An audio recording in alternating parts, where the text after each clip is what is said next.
Madam Chair, and I really appreciate it. And Karen, I thank you for your work. I share the concerns about the survey in terms of making sure that people knew the context.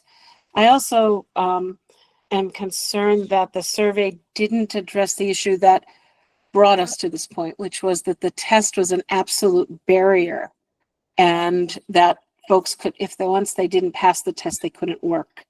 And so I think part of the role going forward, whether it's this work group or another work group, is to address those issues. And I heard you, Karen, say a couple of things that I think are really important around wanting to have more social workers, but for the board taking a role in supporting those who don't pass the test on the first try. And then I think there were some interesting recommendations in the legislative process that we had regarding, my understanding is that the test is now modular.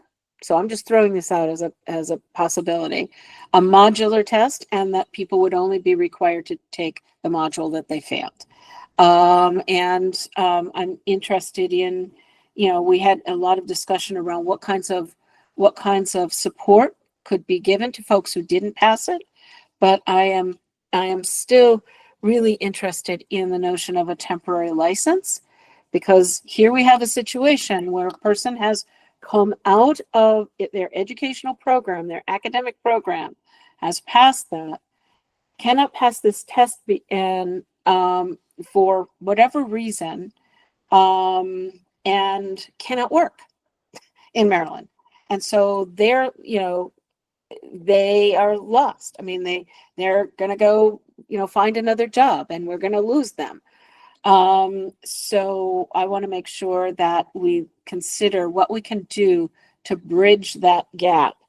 And so I think going forward, these are the conversations that we need to be having in order to support people to meet your goal, which is to have more social workers here. So I'm interested in any responses that you have to those thoughts.